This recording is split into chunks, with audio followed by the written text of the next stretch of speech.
कि अगर ये इस तरह की प्रॉब्लम आ रही है कि गाड़ी का एयर कंडीशनर ठंडी हवा देना अचानक छोड़ देता है, फिर थोड़ी देर के बाद फिर वापस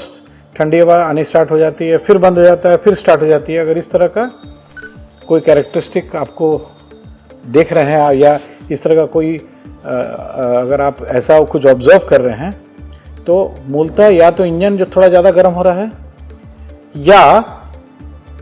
एयर कंडीशनिंग का जो हीट एक्सचेंजर जिसको कंडेंसर कहा जाता है, जो रेडिएटर के आगे लगा रहता है, उससे प्रॉपर तरीके से हीट एक्सचेंज ना होना हो सकता है, और एयर कंडीशनर के गैस की मात्रा या रेफ्रिजरेंट की मात्रा ज़्यादा होने से भी ये हो सकता है। तो इसको सुनिश्चित करें, एक अच्छे प्रॉपर वर्कशॉप में ले जा करके over heating and over charging को प्रॉपरली चेक करें। नमस्कार, हेड्सअप ऑटो में आपका बहुत बहुत स्वागत है। हमारे ऑडियंसेस ने कई एक सवाल पूछा है और पूछा है कि कई बार ऐसा होता है कि गाड़ी के एसी से ठंडी हवा आनी बंद हो जाती है और कुछ देर बंद रहती है, फिर शुरू होती है। तो इसके पीछे की वजह क्या है, आज इसी विषय पर बातचीत करूँगा अपने ऑटो एक्सपर्ट अशोक प्रियदर्शी जी से। सर, बहुत बहुत स्वागत है। धन्यवाद। हमारे बहुत सारे ऑडियंस ने ये सवाल पूछा है कि कई बार उनको इन दिक्कतों का सामना करना पड़ता है, खासकर गर्मी के समय में परेशानी बढ़ जाती है कि ठंडी हवा आ रही है, फिर कुछ देर बंद हो जाती है, फिर उसके बाद आने लगती है। तो ये क्या है और इसका समाधान क्या है? शक्ति जी, गर्मी का आगाज़ हो गया है और गर्मी धीरे धीरे और बढ़ेगी ही। और ये जो सवाल था दर्शकों का, ये आज के वीडियो के माध्यम से कवर करना इसलिए ज़रूरी हो गया था क्योंकि सवाल भी बहुत थे, लगभग एक ही प्रकार के, और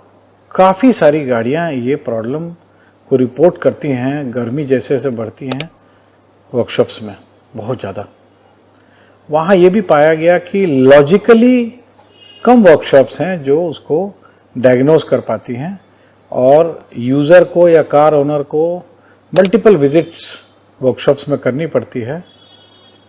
इस प्रॉब्लम को अल्टीमेटली फाइनली डायग्नोज करके और रेक्टिफाई करने में। आज का वीडियो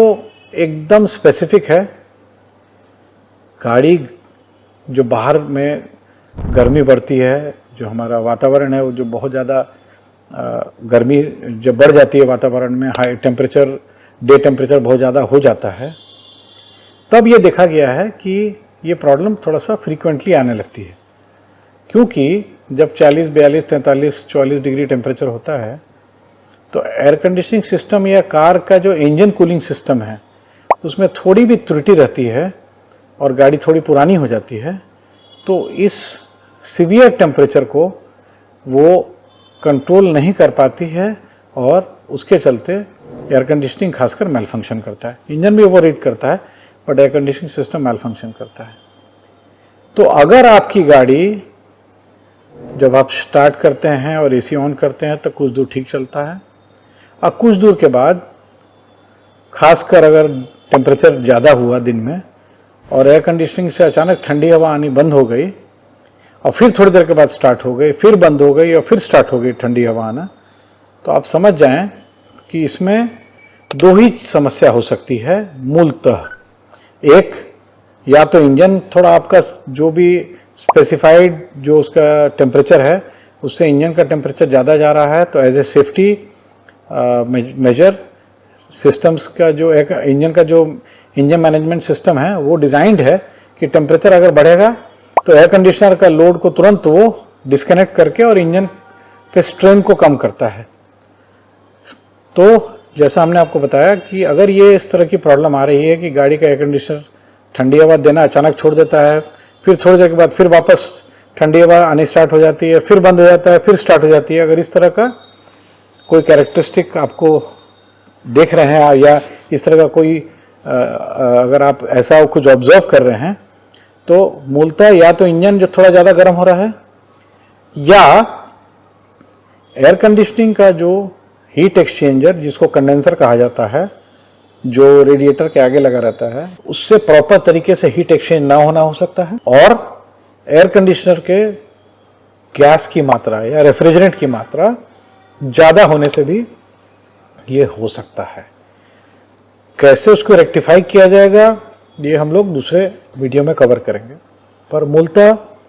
हमारे दर्शकों के लिए आज के वीडियो के माध्यम से दर्शकों को बताना चाहेंगे, तो अगर इस तरह की कोई समस्या हमारे यूजर को हो रही है कि एयर कंडीशनर से ठंडी हवा शुरू में आती है, फिर बंद हो जाती है, फिर आने लगती है, फिर बंद हो जाती है, फिर आने लगती है, तो इंजन का टेम्परेचर स्पेसिफाइड रेंज से ज़्यादा बढ़ रहा है कि नहीं, एयर कंडीशनर की जो रेफ्रिजरेंट है गैस वो कहीं ओवर चार्ज तो नहीं है, और रेडिएटर का फैन वो प्रॉपर तरीके से काम कर रहा है कि नहीं। कई बार वो पुराना होने के बाद उसकी स्पीड कम हो जाती है, या रेडिएटर या जो कंडेंसर असेंबली है उसमें बहुत ज़्यादा अगर ब्लॉकेज हो जाएगा, क्लॉगिंग हो जाएगी, तो इन सब कारणों से ये होता है। तो इसको सुनिश्चित करें एक अच्छे प्रॉपर वर्कशॉप में ले जा करके over heating and over charging को प्रॉपरली चेक करा लें। अशोक जी बहुत बहुत धन्यवाद। तो हमारे दर्शकों को अपने उनके सवालों का जवाब मिल गया होगा, ओवर हीटिंग और ओवर चार्जिंग को लेकर आपको क्या कुछ करना है, और इस तरह की समस्या का समाधान निकालने के लिए ऑथराइज्ड वर्कशॉप में जाकर अपनी गाड़ी से संबंधित समस्या का समाधान निकाल सकते हैं। हेड्सअप ऑटो पर अगर आप सवाल पूछना चाहते हैं तो हमारे मेल सेक्शन में ज़रूर पूछें, कमेंट में भी पूछ सकते हैं, और साथ साथ हमारे फेसबुक और इंस्टाग्राम पेज को फॉलो करें, और जिन्होंने हेड्सअप ऑटो चैनल को अब तक सब्सक्राइब नहीं किया है ज़रूर से सब्सक्राइब कर लें। दीजिए शक्ति प्रकाश को अभी के लिए इजाज़त। बहुत बहुत धन्यवाद।